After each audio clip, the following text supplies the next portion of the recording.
दोस्तों, सिद्धार्थ शुक्ला के बाद बिग बॉस 14 के घर में एक और धांसू एक्स कंटेस्टेंट की एंट्री होने वाली है। तो यह जानने के लिए कि कौन है वो शख्स, वीडियो को एंड तक देखिएगा। TV reality show big boss 14 का शानदार आगाज हो चुका है। इस बीच इस शो को और भी ज्यादा मसालेदार बनाने के लिए मेकर्स ने बिग बॉस 13 के विनर सिद्धार्थ शुक्ला, हिना खान और गौहर खान को भी घर में बुलाया है। इन तीनों की एंट्री मेकर्स ने बतौर सीनियर्स कराई है और तीनों ही सदस्य घर में 14 दिन के लिए रह रहे हैं। अब अगर आप ये सोच रहे हैं कि इन तीनों के घर से निकलने के बाद घर बेजान हो जाने वाला है, तो ऐसा बिल्कुल नहीं है, बल्कि मेकर्स ने दर्शकों के लिए एक और धमाके का इंतजाम किया हुआ है।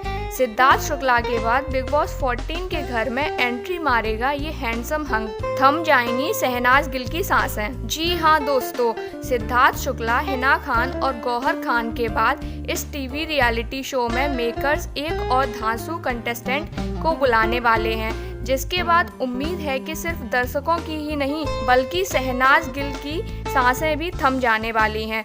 हम यहाँ बिग बॉस 8 के विनर गौतम गुलाटी की बात कर रहे हैं। इसकी जानकारी खुद गौतम गुलाटी ने एक ट्वीट के जरिए दी है। गौतम गुलाटी ने लिखा है, दुख है कि शूटिंग शेड्यूल के चलते मैं बीते हफ्ते बिग बॉस का हिस्सा नहीं बन पाया, पर सोच रहा हूँ कि इन सभी को जाने दो, फिर मारता हूँ एंट्री जल्द ही अकेला। बिग बॉस 14 के चाहने वाले गौतम गुलाटी के इस ट्वीट से बेहद एक्साइटेड हो गए हैं। अब देखना ये है कि गौतम गुलाटी घर में एंट्री कब मारते हैं। ये भी दिलचस्प होगा कि उनकी एंट्री घर में कुछ दिनों की होगी या फिर सिर्फ एक गेस्ट के तौर पर कुछ घंटों के लिए।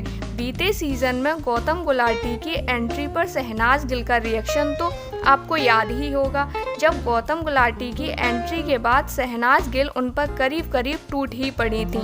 शहनाज गिल ने बताया था कि वो गौतम गुलाटी की बहुत बड़ी फैन थी और उनसे मिलना चाहती थी। तो क्या आप भी गौतम गुलाटी की एंट्री के लिए उतने ही एक्साइटेड हैं? हमें कमेंट कर ज़रूर बताएं। Thank you.